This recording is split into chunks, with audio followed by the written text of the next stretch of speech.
తెలంగాణ భవన్ దగ్గర ఉద్రిక్త పరిస్థితులు అయితే చూస్తున్నాము. ఎవరైతే సవాల్ విసిరారో వాళ్ళ కోసం కేటీఆర్, హరీష్ రావు తెలంగాణ భవన్ నుంచి, హరీష్ రావు ముఖ్యంగా తను నడుచుకుంటూ కారు దిగి తెలంగాణ భవన్ నుంచి గన్ పార్క్ వెళ్లే ప్రయత్నంలో పోలీసులు అడ్డుకున్నారు. సో వాళ్ళని డీసీఎం ఎక్కించి దగ్గరలో ఉన్న పోలీస్ స్టేషన్ కి తరలించే పరిస్థితి అయితే కనిపిస్తుంది. కానీ హరీష్ రావు ప్రశ్నిస్తున్నారు, మేము మిమ్మల్ని అంటే ఏవైతే ప్రతి సవాళ్లు విసురుకున్నామో వాటి గురించి మాట్లాడడానికి మేము రెడీగా ఉన్నాం, బట్ మీరు మాకు అవకాశం ఇవ్వలేదు, అరెస్ట్ చేస్తున్నారు పోలీసుల చేత అని ప్రశ్నిస్తున్నారు. సో ఇలాంటి సమయంలో దీని గురించి మాట్లాడడానికి మనతో రమేష్ ఉన్నారు లైన్ లో. మా ప్రతినిధి రమేష్, మరి దీన్ని ఎలా చూడాలి? అంటే హరీష్ రావు ప్రశ్నిస్తున్న పాయింట్ కరెక్టే కదా అని ప్రజలు అంటున్నారు. సో ఎవరైతే సవాళ్లకు పిలిచారో వాళ్ళు పోలీసుల్ని పెట్టి ఇలా అరెస్ట్ చేయించడం కరెక్ట్ కాదు కదా అంటున్నారు. సో దీనికి కాంగ్రెస్ ఎలా సమాధానం ఇవ్వబోతోంది?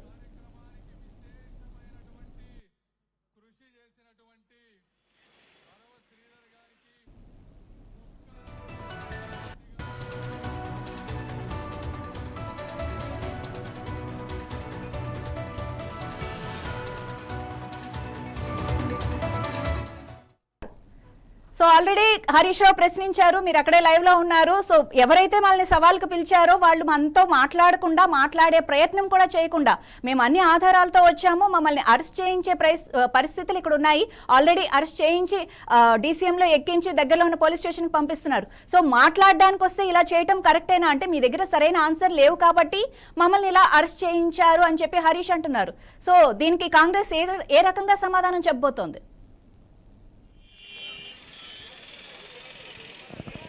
రైట్ మాధవి, మనం ఇప్పుడు తెలంగాణ భవన్ వద్ద ఉన్నాం. బంజారాహిల్స్ బీఆర్ఎస్ కార్యాలయం దగ్గర ఉన్నాము. దాదాపు ఒక గంటన్నర నుంచి ఇక్కడ ఉద్రిక్త వాతావరణము నెలకొంది. ముందుగా కాంగ్రెస్ అంటే మంత్రులు వచ్చేసి గన్ పార్క్ వెళ్ళారు. సో సవాల్ విసురుకున్నారు, మీరు రండి అని. మరికొద్దిసేపట్లో ఇక్కడి నుంచి బయలుదేరడానికి బీఆర్ఎస్ నేతలు అంటే ఆర్ఎస్ ప్రవీణ్ కుమార్ కాదు, హరీష్ రావు కానీ కేటీఆర్ రావాలని మంత్రులు సవాల్ విసిరారు.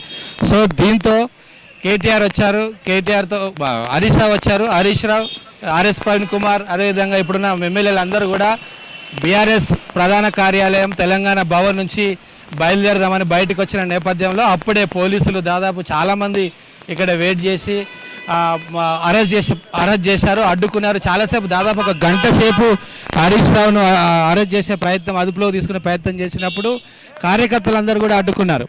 సో ఈ కార్యకర్తలు అరెస్ట్ చేయడానికి వీలు లేదంటూ వాళ్ళు అడ్డుకున్న నేపథ్యంలో హరీష్ రావును అదుపులోకి తీసుకున్న పరిస్థితి. సో ఈ నేపథ్యంలో హరీష్ రావు చాలా ఆరోపణలు చేశారు, కాంగ్రెస్ ప్రభుత్వంపై ఆరోపణలు చేశారు. మా దగ్గర డాక్యుమెంట్ ఎవిడెన్స్ ఉంది, ఆధారం ఉంది, సో ఆధారాలు ఉన్నది కాబట్టి భయపడుతున్నారు అని హరీష్ రావు ఆరోపణలు చేయడం జరిగింది. సో కాంగ్రెస్ తీసుకొచ్చే ప్రతి స్కీమ్ వెనకాల ఒక స్కామ్ ఉందని హరీష్ రావు అదేవిధంగా బీఆర్ఎస్ నేతలు ఆరోపిస్తున్న పరిస్థితి. మొన్న గురుకుల విషయాల్లో ఏదైతే కిట్ ఉందో దాంట్లో 2,000 కోట్ల రూపాయల కుంభకోణం జరిగిందని ఆరోపించిన పరిస్థితి.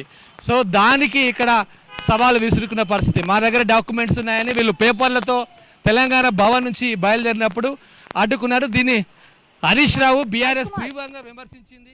రాజ్ కుమార్